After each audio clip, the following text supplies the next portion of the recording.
Welcome back to Soul, and thank you for joining me.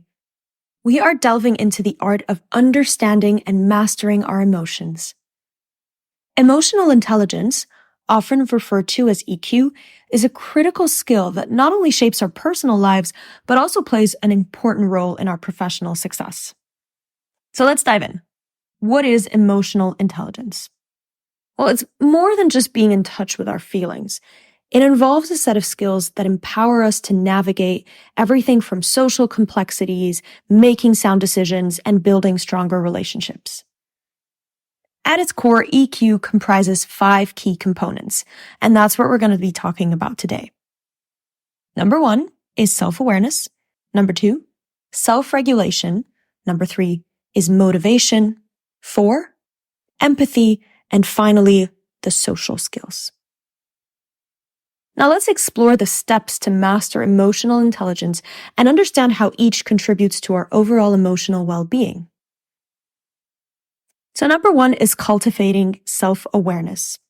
This is really the foundation of EQ. It involves recognizing and understanding our own emotions. One effective way is through mindfulness practice. So it's if you want to take a few minutes each day to reflect on your emotions and things that may have triggered you, then that will significantly enhance your self-awareness. The other thing is, if you're not very good at, taking time to meditate, or sometimes it's in the heat of the moment, try and just take a quick pause. It could be that you're getting angry at something at work or at school or maybe at a parent. And in the moment, just notice the feelings.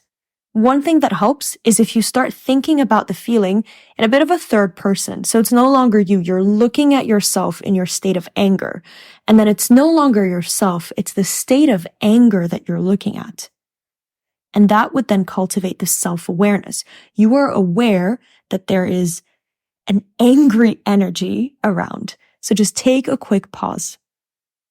Number 2 is practicing self-regulation. Once we're aware of this emotion, the next step is then to self-regulate. That means managing the reactions effectively.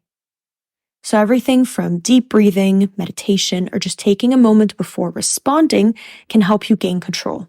So once we've identified this energy of anger, take a moment, right? Make sure that you are present and understand that your being is separate from this presence of anger. And then think about how you want to respond. A quick response could just be a quick apology, right? If you've got angry, it's out of your control.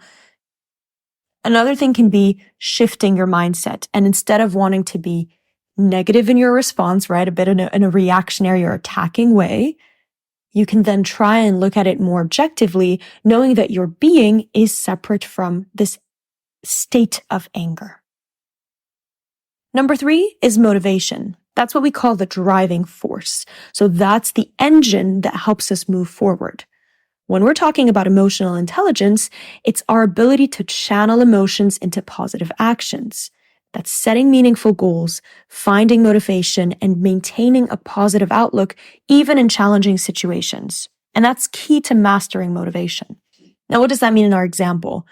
Great, we've identified the state of anger. We've taken a pause in order to see how we want to react. And the motivation now is telling us, okay, how can I shift this and make it positive, right? Is it going to be that apology? Is it going to be beyond that also, shifting that around and figuring out how I can make it better? In order to do that, step 4 is really important, and that's empathy, understanding others.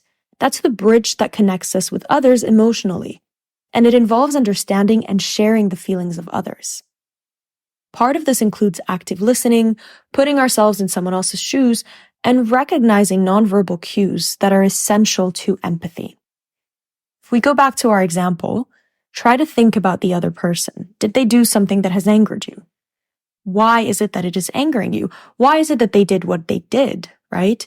Is there a certain reason? And it could be that sometimes it doesn't justify their action, but it does help you understand their action. And that's really important to separate, right? You can understand someone and not agree with them, but we have to start by understanding them. That is the key to empathy. And finally, developing social skills will actually help us master this entire situation. This is where we start reflecting further and really just understanding how we can have effective communication, conflict resolution, and the ability to collaborate seamlessly. Now, what this means now is taking it home, essentially. We've identified the state of anger. We've paused.